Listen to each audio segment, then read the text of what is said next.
It is wonderful to see all of you here this morning. And it's an honor and delight for me to be able to introduce to you Dr. Harold Lewis, a priest of the Episcopal Church. And it's an honor to welcome him and his wife Claudette to our parish. He is the second in a wonderful series that Father Joseph has planned and organized for us called Voices Lost and Found, African-Americans in the Episcopal Church. Dr. Lewis is a recently retired rector of Calvary Church in Pittsburgh. He served that parish, that wonderful parish, for 16 years. He seems to be thriving in retirement.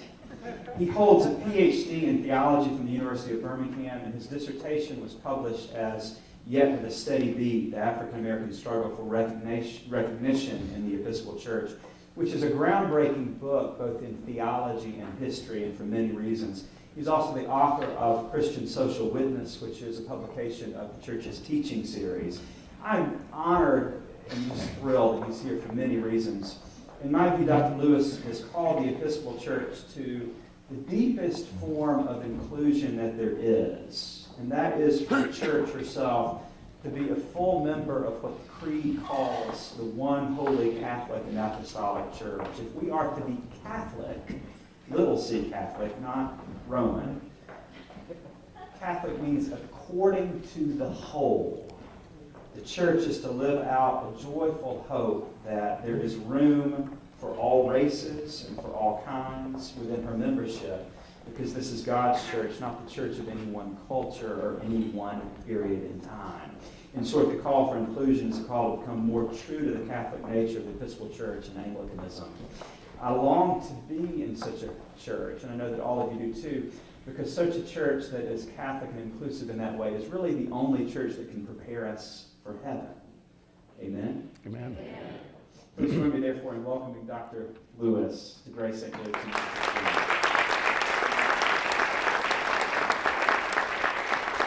Thank you, Father. Good morning. Good morning. It's good to be here, and I prepared a little handout with some more or less random questions, and we're not going to answer each one seriatim, but what we will do is in the course of our conversations, the questions and the answers will kind of make sense. And I understand that after I ramble on for a while, you have an opportunity to ask me some questions, which I'll be happy to entertain and come up with some kind of answer to. Okay. But I wanted to start off on a personal note and give a little background on my own experience in the Episcopal Church. And I start off my book, which is called Yet with a Steady Beat. Yet with a Steady Beat is a line, as you know, from the hymn Lift Every Voice and Sing. Yet with a steady beat have not our weary feet come to the place for which our fathers died, or sighed, I think.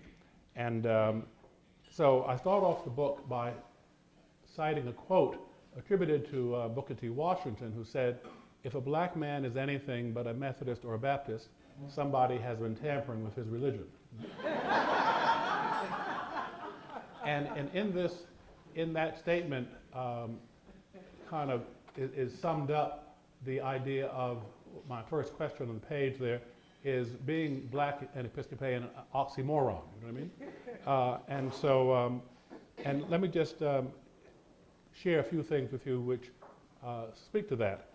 I remember back in 1997, I guess it was, I interviewed at seminary, and in the course of an otherwise uneventful conversation, the priest professor who talked to me said, "Mr. Lewis, did it ever occur to you that this Episcopal Church doesn't particularly like you?" And I said, "Well, no, it hadn't occurred to me." And it hadn't occurred to me because the only experience I ever knew was in the Episcopal Church. I grew up in the Episcopal Church, a large parish with 2,000 people and 3 priests, virtually all of whom were black. So the Episcopal Church to me was a black experience, and I didn't know what he was talking about. These are the people who nurtured me in my vocation, who watched me grow up from being an acolyte and a chorister and president of the YPF. Remember YPF? The Episcopal, it used to be called Young People's Fellowship. They changed it to Episcopal Young Churchmen. They changed that again. And went through the ranks. that was number one. Number two, Berkeley Divinity School at Yale is attached to Yale Divinity School, which is a interdenominational school, and there are a lot of people from black denominations, Baptist, AME Zion, and so on. And some of my brothers, I don't think there were too many sisters then, asked, why are you in a white church? You know, I didn't understand the question, again, see above, you know. But it kind of spoke to the perception that the Episcopal Church was white and elitist and had no blacks in it. When I was 3 years later, fast forward, when I was to be graduated, my bishop released me, you know, because there was no work for, I think we were Negroes then, Negro graduates in the diocese. He never told me that. I think he was ashamed to tell me that. But I kind of figured that out later. And so as it turns out, I went to Honduras and was ordained priest there. I was ordained deacon in Long Island, where I came from, then priest in Honduras. And then another example, some years ago I was a tutor at General Theological Seminary. The General Seminary, which is the alma mater of your rector, probably still has a requirement that you take a course in your first year, and they bring in people like me to kind of instill wisdom and so on.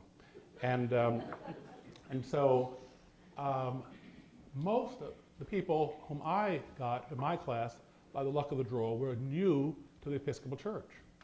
Some had not yet been confirmed, but they're already in seminary. I think sometimes people who have been happy heathen, you know, find Jesus at a conference, which is fine, and then instead of kind of going through the rank and file and becoming regular members, they go straight to seminary, you know, and then run the church. Or try to. So there were such people in my class, and although they had not yet been confirmed, they thought it was amazing and crazy that I was an Episcopalian. And I had to kind of give my justification for being in the church that baptized me. And so I said, well, let's look at it this way. Many years ago, for the first time I went to the island of Barbados, where my grandparents came from. And in the churchyard at St. Lucy's Parish Church are my grandparents' and great-grandparents' graves. I said, those are my Anglican credentials. What are yours? And so, as Scripture says, from that moment on, they durst not ask any more questions. But so I say all these things to say that I encountered some resistance and asked some questions which I never thought I would have to ask.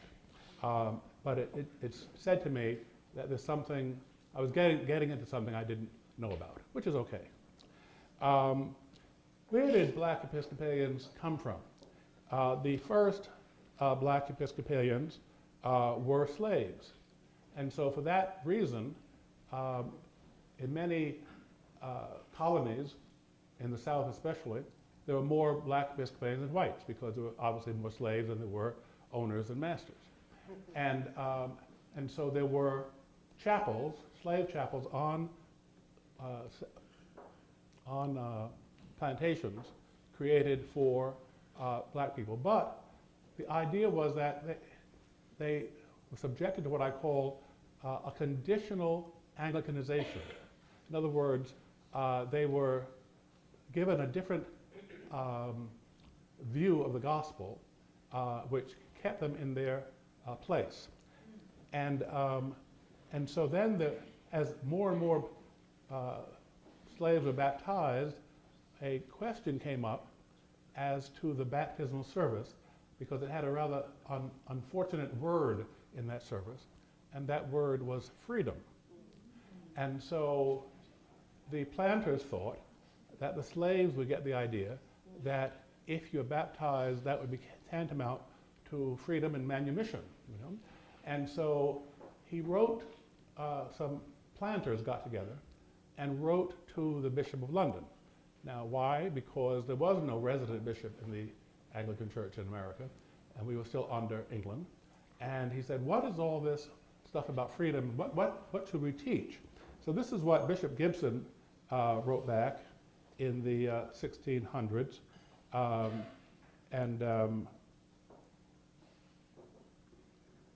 He wrote, Christianity and the embracing of the gospel does not make the least alteration in civil property or in any of the duties which belong to civil relations, but in all these respects, it continues persons just in the same state as it found them.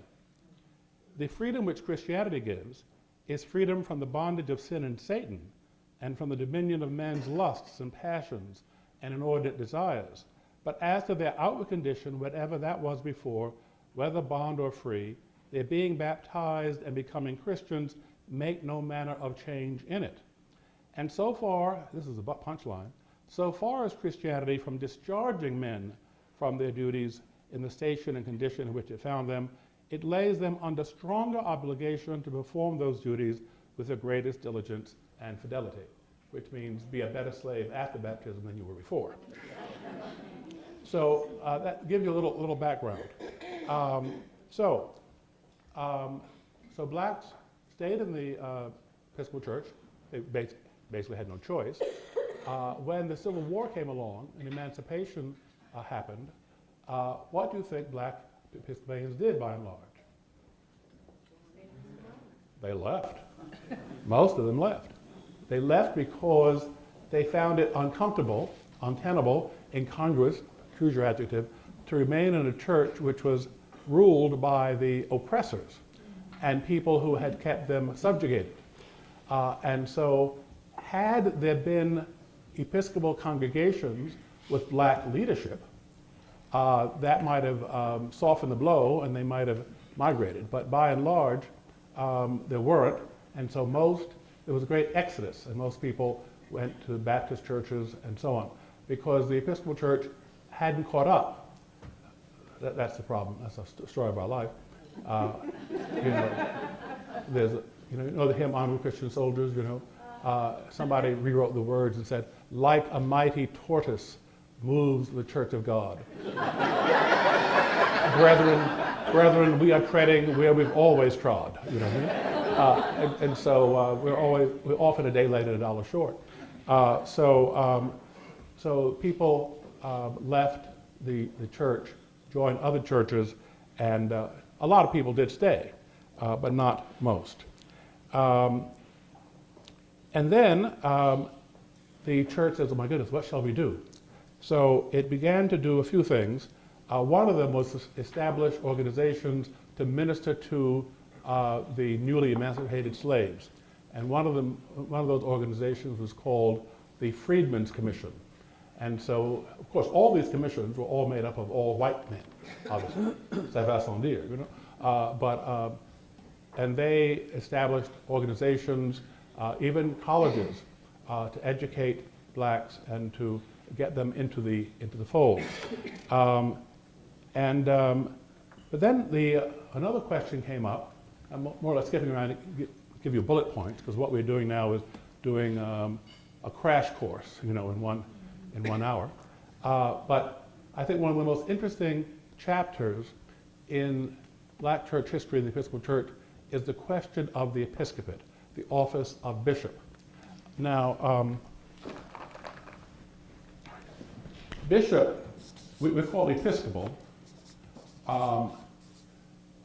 which comes from the Greek episkopos, which means bishop, but if you look at the word, epi means above, and this is like scope, like the word scope.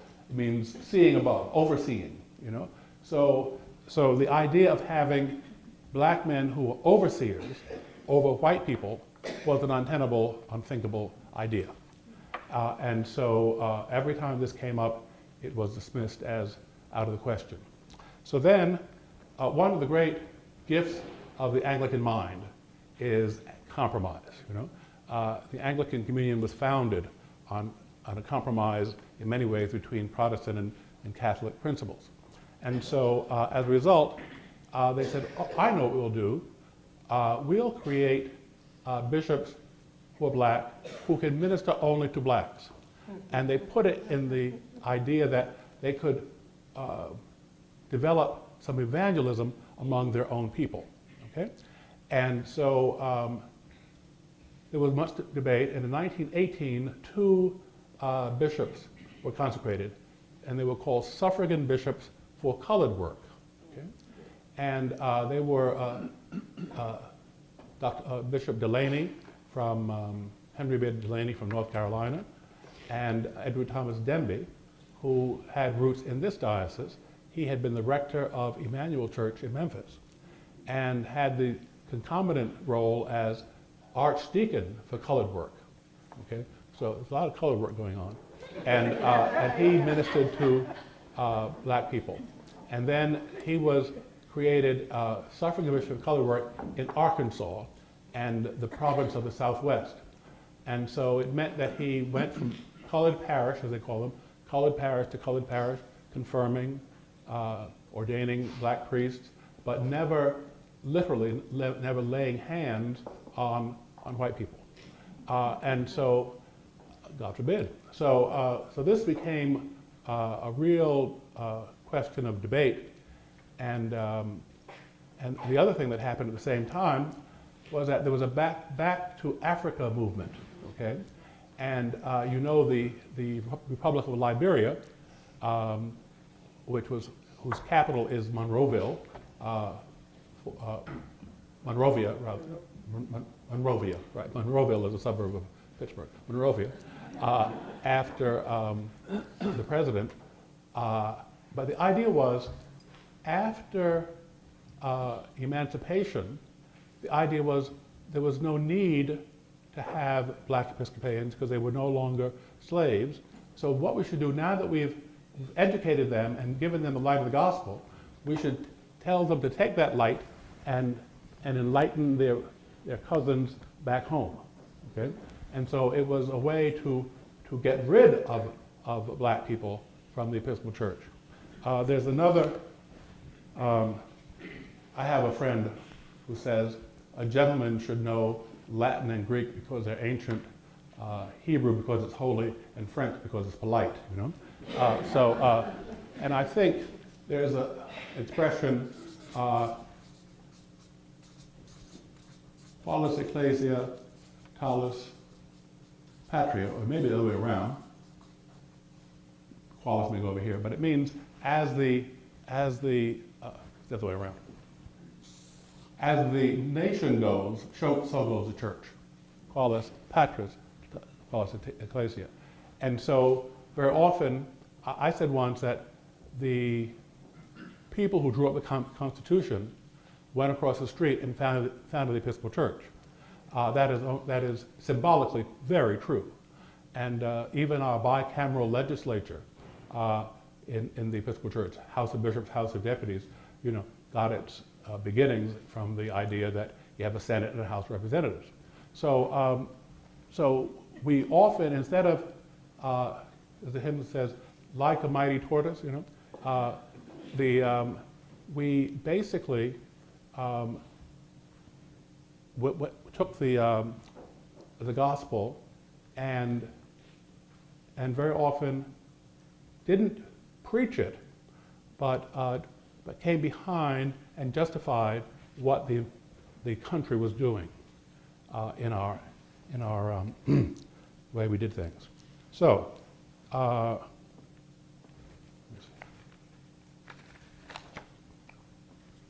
Then, another thing that happened in the Episcopal Church, which was, these are the kind of the highlights, was 1883. We'll get back to English. And there's something called, in honor of Father Joseph, who went to Sewanee,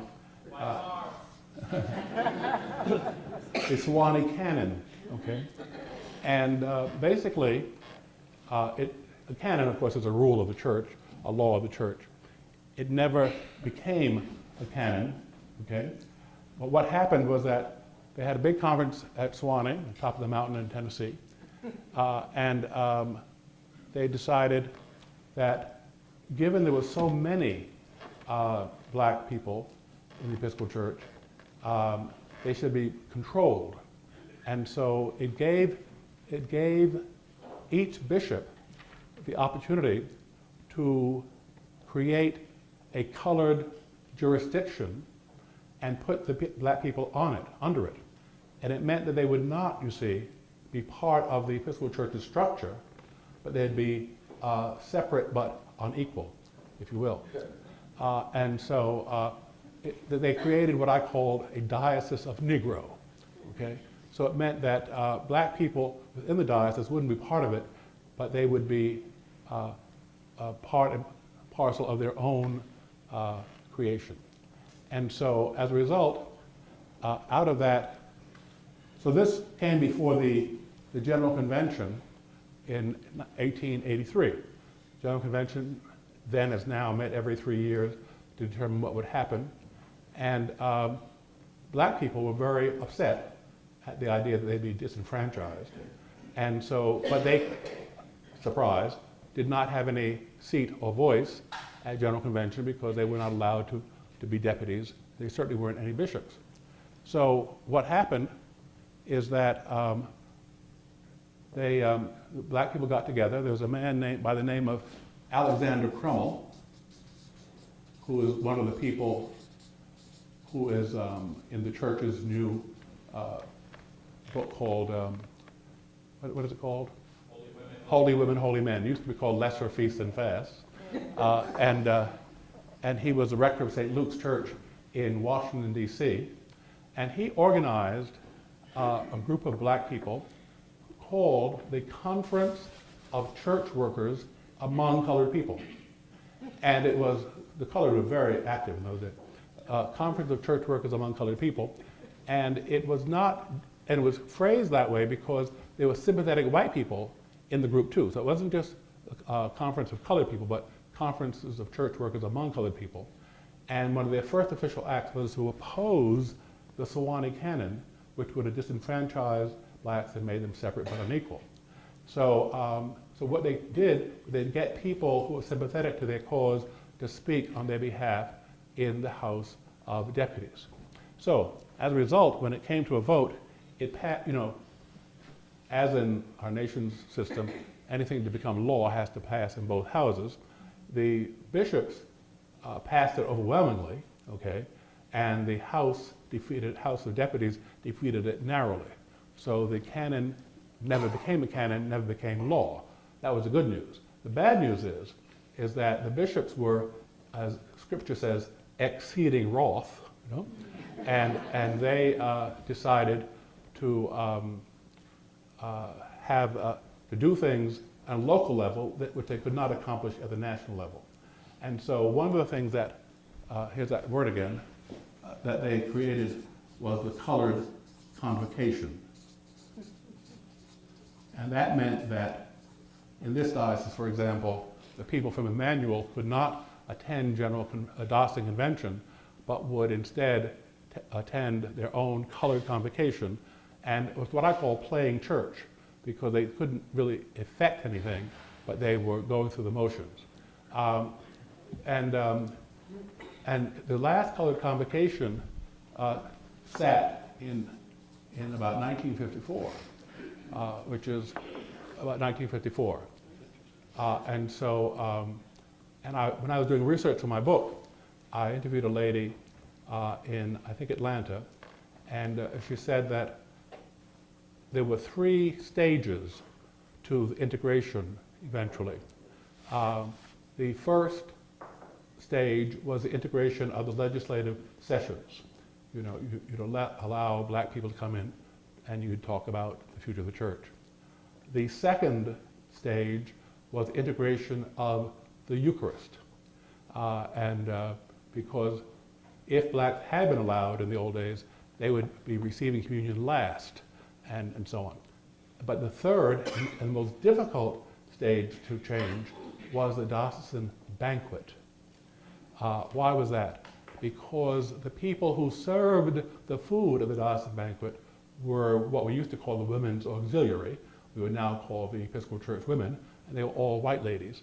And of course, the idea that they would come and set a plate before a black person was totally unconscionable. And so, but it changed in certain dioceses when the bishop's wife decided that she would serve blacks as well. And then when she set the tone, then everybody followed suit. So we're very grateful to her. I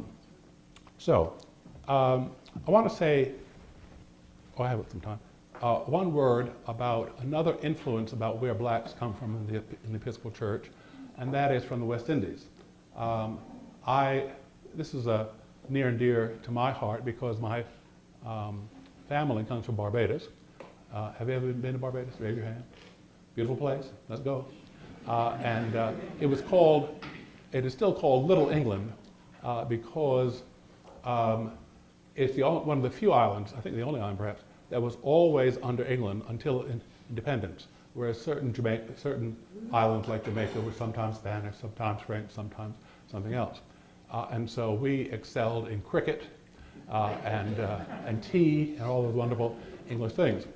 And so what happened was, when in the middle of the 19th century, after the Civil War, after emancipation, when there was a need for black clergy, the white bishops, having not raised up vocations among local blacks, in fact, having prevented their ordination, and when they were ordained, they sent them to Africa, all of a sudden had a dearth, and these black parishes were springing up, and they said, what shall we do?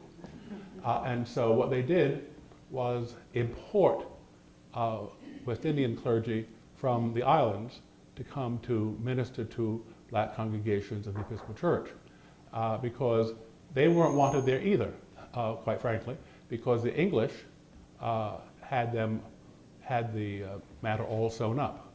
And so, so it was all very convenient. So black clergy from the States, from the West Indies came to work in the States.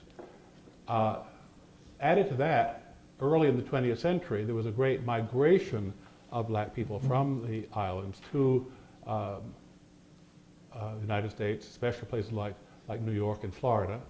And so what happened would be somebody got off the boat from Jamaica or Antigua or Turks and Caicos or something, and they would say, where shall we go to church? So they would find an Episcopal church which was the same as the Anglican church back home. And if there wasn't one, they would sometimes found one, establish one, and import West Indian clergy to minister to them. I bring this up only because the old idea we started out with, anybody who's not a Methodist or Baptist and so on, the issue is that for so many West Indians, that idea that they were in a white man's church was anathema, an alien, because the only Anglicans they knew, except for the English clergy, were black like them.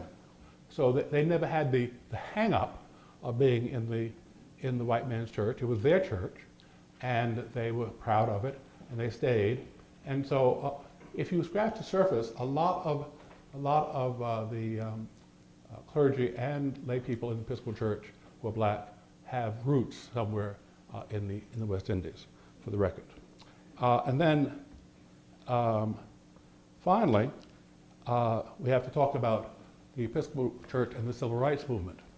John Booty, now the late John Booty, who wrote something very nice about my book on the back cover, was a historiographer of the Episcopal Church, and he says the Episcopal Church was jolted from its complacency by the Civil Rights Movement. You must remember when Dr. Martin Luther King wrote his letter from the Birmingham jail, one of the chief recipients of that letter was Bishop Carpenter, the Bishop of Alabama. And so what he was saying was, all this gradualism and all this waiting and so on just won't work. We don't have time. We've been waiting for centuries, And so we're not disturbing the pot. We're not upsetting things. We're just striking out for justice. And so, so as a result, the civil rights movement affected the church. One example is that it was not until after Brown versus the Board of Education that the Episcopal Church decided maybe we should integrate our own private schools. You know what I mean? We were shamed into doing it by the way the church acted. And then, as you know, the convention meets every 3 years.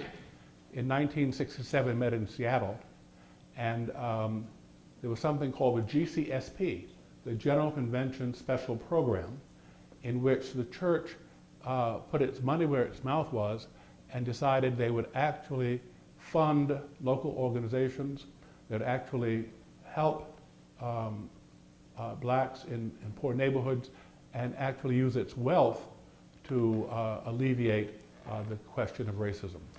And this, of course, caused many people to be upset. And as you know, Episcopalians, like any other body, like to vote with their pocketbooks. And so they began to hold on to their purse strings to prevent the church from making this terrible mistake of getting inclusive and involved in the whole world. My goodness. And I think one of the things that happened, yesterday I preached at the funeral of Right Reverend Franklin Turner, who was the suffragan bishop of Pennsylvania, a black bishop. And he was one of the 10 or so bishops who ordained in the decade of the 80s. And I think somebody suggested the church is doing penance for not having raised men and now women to the episcopate before. And so as a result, the church began to help build itself up in a way that was reflective of the realization of equality in the civil rights movement. John Hines, Bishop of Texas, who became the presiding bishop, was the person who was behind General Convention's special program, and so many of the initiatives designed to improve the idea of race relations. And one thing should be said about Texas.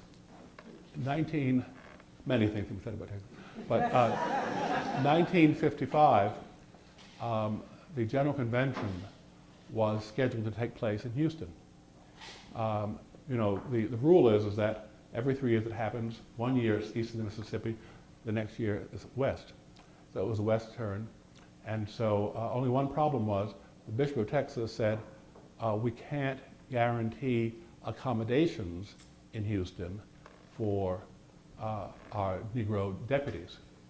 And they said, but they can find someplace to go. Maybe they have friends here or something. So they were full speed ahead. A young lawyer by the name of Thurgood Marshall, who happened to be a staunch Episcopalian and a member of St. Philip's Church in Harlem, at the time, I think the largest Episcopal church, black or white in the Episcopal Church, and some other people called upon the then presiding bishop and said, this really won't do. There's a black eye in the eye of the church to allow this to happen, and we should move the General Convention and protest this racism. And the presiding bishop, who I think was Bishop Sherrill at the time, said, okay, and they had the General Convention in Honolulu that year instead. And so, so when the first General Convention I ever went to was 1970, which was in Houston. And so people who have had a bit of a memory saw this as a very important role for that city to play. I started on a personal note, I end on one. I love the church. I was baptized in this church, confirmed in this church, married in this church. My wife is here, Claudette, about to have our 44th anniversary. We were very young as children, as we got married. And I've already written out every single word of my Requiem Mass, so I can be properly buried from this church. I'm not going anyplace. So, that doesn't mean I don't find some problems with it. But I'm the first to say that things are improved. In 1996, I was called to the rectorship of Calvary Church in Pittsburgh. And it must have been a slow news day because the front page of the Post-Gazette in Pittsburgh said, "White church calls black rector." And the vestry was exceeding wroth because they said it makes it sound like this was an affirmative action issue, as opposed to our having just chosen the person we thought was the best person for the job. But nonetheless, it was news. And I was number 15 and the first African American to hold that position. And I could tell you millions of stories. I mean, I had a big society wedding once, and I went to the reception, and there we were, and the lady said, "Oh, your sermon was excellent, Father. We really liked it. Now tell me, where is your church?" They couldn't kind of make the connection. I remember the first time we had a meeting of the endowment committee, and our managers came from the bank and so on, and the senior warden said, "And this is our new rector, Dr. Lewis." And I think sometimes people on the receiving end of racism have a different sense of radar. You know what I mean? Yeah. And he tried to cover his shock and amazement, but it was clear coming on his face that he said, "What are you doing here as a rector of this church?" And so I think there are positions that even I, as a young person coming along, would have thought would never have been in the hands of black people. You heard it here first. I think the next presiding bishop of the church will be Michael Curry, the Bishop of North Carolina, who's a black bishop and an old friend. So we have come a long way, but we mustn't sit on our laurels and say we've arrived. You know what I mean? We still have to make sure that this continues. And we also have to fight against the penchant in the Episcopal Church to play sweethearts, you know what I mean? That is to say, one year the in-group is African Americans, then it's Native Americans, then it's the physically handicapped. The church seems to embrace one group or another, but they don't have any sustainability in that regard. And we must remind people that there are still issues to be faced. But I think the Episcopal Church is poised to be, as Father Richard would suggest, an inclusive, embracing community. But it takes the work of each and every one of us to ensure that can happen. So I will pause there and be happy to answer any questions you might have. Or answer any questions that came up. Yes? What Episcopal is the AME Church? Excuse me? The AME Church? Yes. Mm-hmm. How does that tie Oh, that's a good question. What is the question? The question is, what is the AME Church? African Methodist Episcopal. Episcopal there means having bishops, but it has nothing to do with the Episcopal Church. Okay? But it's significant for the Episcopal Church because Absalom Jones was the first black priest. Richard Allen was the first black bishop in the AME Church.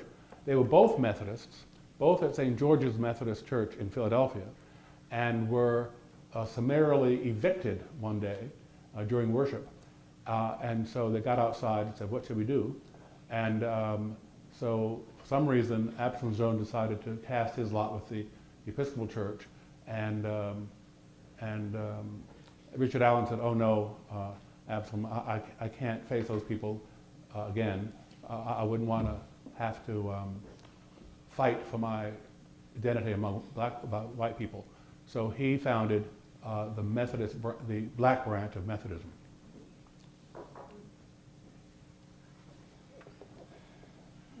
Other questions? Yes. What's the health of the church today that you grew up in? The health of the church. The parish I grew up in? Yeah. Oh, it's still alive and well. I don't think it has 2,000 people anymore. It probably only has 1,000, but that's still big as churches go. And I think 2 priests instead of 3. but a lot of people have moved. You know what I mean? And you see, what happened? One of the reasons black parishes flourished is that we were not welcome in other places. So that let's say you grew up near the church, but you moved some distance away, you drove back to your home parish because that's where you were welcome. In there's a thing called the Red Book in the Episcopal Church, the Episcopal Church Annual, which lists all the information, the data about the Episcopal Church. In the old days, next to some churches, there was a C in parentheses, and that stood for colored. Okay, and so here comes that word again, and so that is no longer the case. But now people move and they go to the neighborhood church. They don't feel they have to go back to the black church. They go to the Episcopal church at the corner, which may be a diverse congregation. Yes, sir. The two black Suffolk bishops that you mentioned, in the early days, were they considered at the time in the apostolic succession, and did they themselves consecrate other bishops? The question is, were the early suffragan bishops of colored were considered part of the succession? Absolutely. They were given numbers. Everybody had the number.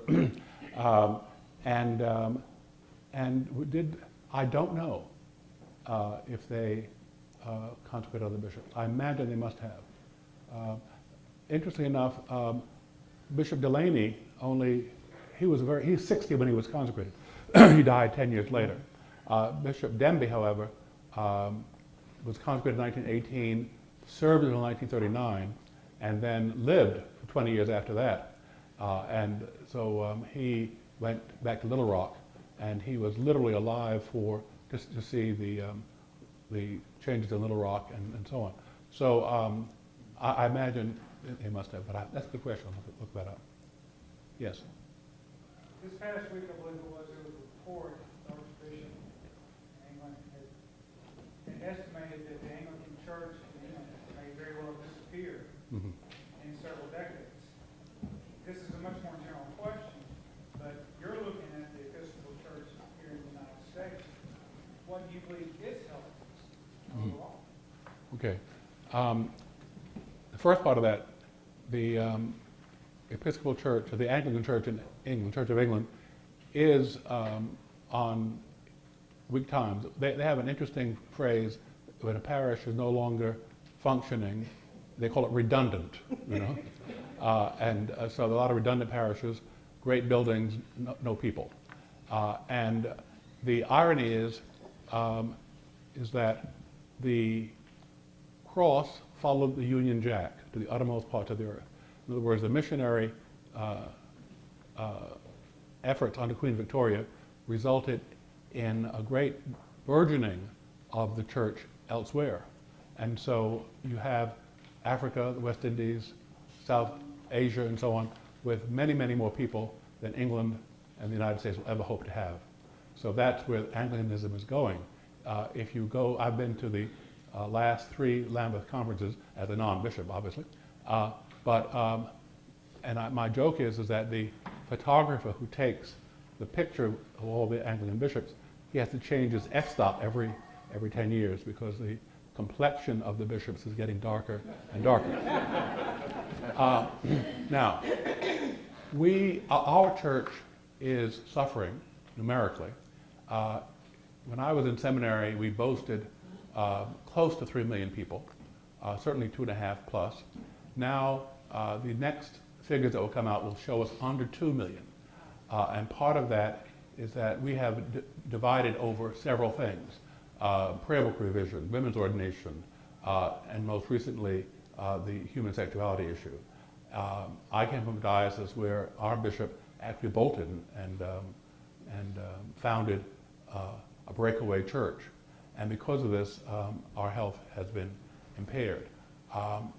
I don't know if we'll regain our strength, but I do think we will be true and faithful to an inclusive church.